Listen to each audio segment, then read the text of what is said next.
faire son exposé. Il a également 15 minutes. Vos applaudissements, s'il vous plaît. Merci.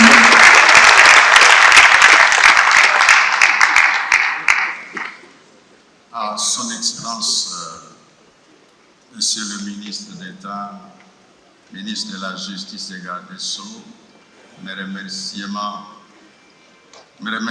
aussi aux amis qui ont travaillé à vos côtés, que nous citons la commission préparatoire, à l'auguste assemblée disposée d'écouter les quelques mots que nous avons à prononcer en ce moment. Je vous dis grand merci, et parce que je suis homme d'église, je commence par dire que Dieu vous bénisse. Bon, je ne suis pas l'église bien sûr, mais Dieu est au milieu de nous parce qu'il est partout avec nous. Je dis merci à mes deux prédécesseurs, je pense à l'éminent professeur Zolo qui a fait un bon cours pour nous aider à différencier l'autorité judiciaire du pouvoir judiciaire. Également, mes remerciements, mes félicitations à Monseigneur Cholet qui nous a aidés à ce que chacun de nous fasse sa part et surtout par la conversion de mentalité. Mon argumentaire va se résumer en quelques 4 éléments. Le premier, c'est une brève introduction.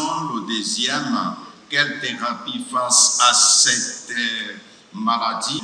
Je vous l'ai dit, comme disait mon prédécesseur, qu'on a dit assez de bonnes choses, mais il y a une construction de l'appareil judiciaire pendant ce temps des États généraux, accepter que je puisse faire de la science. Donc même si j'ai répété ce qui a déjà été dit par mes prédécesseurs, c'est pour convoquer aujourd'hui, regroupe une catégorie de personnes. Dans le cas d'espèce, nous voyons les leaders qui réfléchissent pour l'avenir des millions de citoyens. Nous disons leaders parce que chacune des personnalités dans cette salle a des hommes et des femmes qui attendent de lui une réponse ou une décision. Il est dit, le passé nous aide à comprendre le présent pour nous projeter dans l'avenir. C'est pour dire qu'il y a 9 ans que nous avons eu les États généraux en 2015 et nous nous retrouvons encore dans le même cadre des États généraux. Cela fait appel à chacun de nous que nous devons avoir une détermination de ne pas demeurer dans les statu quo qui, comme disent parfois les Kinois,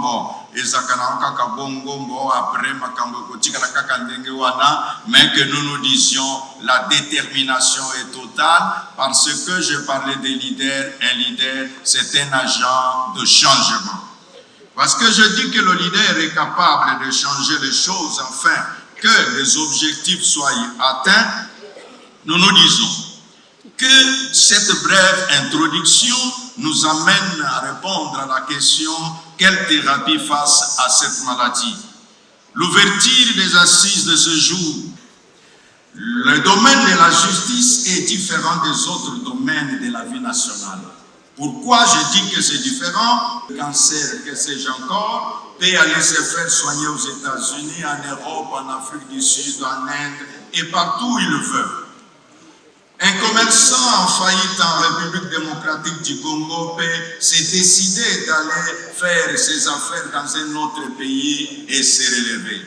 Par contre, une personne ayant un dossier judiciaire n'a de solution auprès d'un juge ou un magistrat congolais.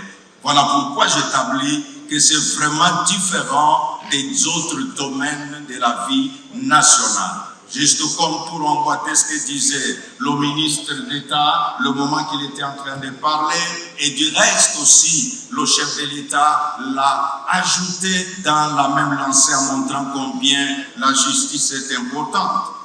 Oui, on peut bien parler de l'OADA ou de droit international, mais combien de comptes nationaux? Je ne pense pas qu'il y en a beaucoup.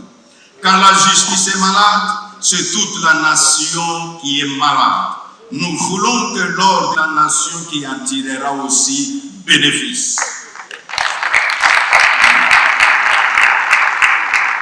Pendant plusieurs années, la population s'est dupée par le système judiciaire qu'elle a elle-même instauré. Chacun ressent cette pression croissante, la perte d'une justice qui, au lieu de servir la vérité, devient un outil de destruction. Depuis un certain temps, la population regarde cette affaire de la justice dite malade comme un modèle d'une justice pour laquelle même les plus cruels échappent aux conséquences de leurs actes. Les appels à une justice juste à planter une veine d'incertitude dans les esprits de plusieurs. Certes, dans les rangs des magistrats, il y a ceux qui sont intègres, ceux qui sont loyaux, ceux qui sont justes, dont nous ne pouvons pas les jeter tous en pâture.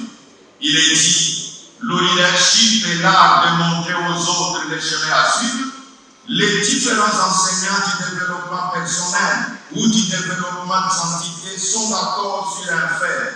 Tout peut marcher à cause de qui est le juge ou les magistrats, selon le cas, a dans sa vision un grand monde qui est la communauté à laquelle il appartient, ou un petit monde qui est sa propre famille, femme, enfant, neveu et cousin. Sa façon de dire le droit sera la conséquence de la vision qu'il possède. S'il voit un petit monde, toutes les décisions seront dictées par qui gagnera celui qui a tort parce que sa famille trouvera son compte. S'il a une grande vision représentée par la communauté, donc la nation, sa décision de justice aura pour objectif de dire le droit en faveur de la République et il aura contribué à l'édification d'un état de droit que tout le monde veut. Si notre interprétation commune nous conduit à réfléchir qu'une mauvaise décision prise par un membre du corps judiciaire a un impact sur les familles et sur les générations, cela interpellera la conscience de chacun par le fait que les recommandations formulées auront de l'incidence sur nos populations. Hélas, je vais à la troisième pensée. Comment guérir notre justice? Le livre universel, j'ai cité la Bible dans Romains 13, la lumière du monde et vous êtes le sel de la terre. Et nous nous permettons de dire qu'aujourd'hui, s'il y avait des choses à dire sur la Constitution, au lieu de parler de la laïcité, on parlerait d'un État religieux. Parce que le terme État laïque, c'est juste pour dire qu'il n'y a pas de religion d'État. Après ma lecture de notre actuelle Constitution, je me rends compte qu'on a parlé de l'autorité coutumière à la section 3, à l'article 207. Ma curiosité est allée plus loin pour chercher aussi là où on fait allusion à l'autorité religieuse. Je n'en ai pas trouvé. Ceci m'a permis de questionner alors la Constitution elle-même, si elle est révisable. Elle m'a répondu, lisez-moi à l'article 218. En lisant cet article, j'ai trouvé la réponse ci-après. Oui, je suis révisable.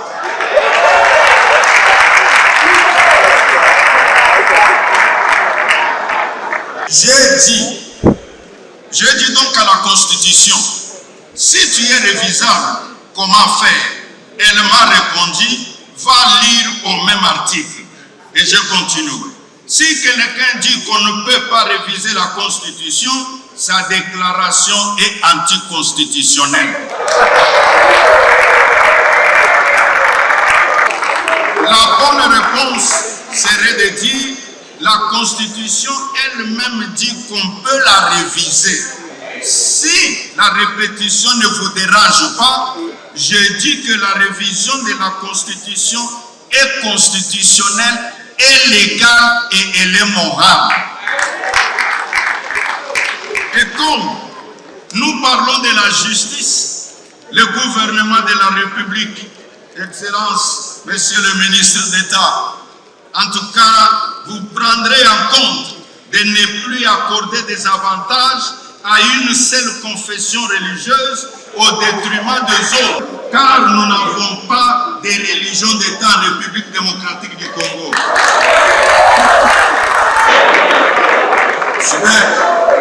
L'Organisation mondiale de la santé nous renseigne par ses statistiques publiées en octobre 2024, en disant l'année en cours, que la population de la République démocratique du Congo est estimée à 121 117 144 000 habitants, et parce que nous savons que près de 90% de la population fréquente les milieux religieux, j'informe que sur les 11 en République démocratique du Congo, il y en a 9 qui répondent sous mon leadership et regorgent à membres fréquentant les lieux de culte. Parce qu'ils sont des serviteurs de Dieu, ils se poseraient la question de savoir si Jésus-Christ était dans mon bureau, pour que la justice passe par un changement de mentalité de tous.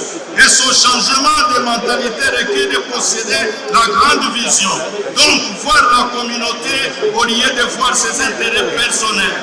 Travailler son caractère en appréciant les valeurs d'éthique basées sur l'intégrité qui éviterait de gagner un procès par des moyens malhonnêtes.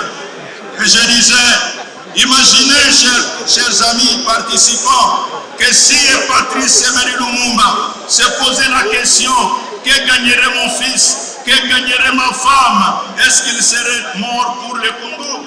Je veux que tu te poses la même question. Si Étienne Tshisekedi se posait la même question, c'est par là que je donne cette conclusion en disant que les États généraux veulent qu'il y ait un changement.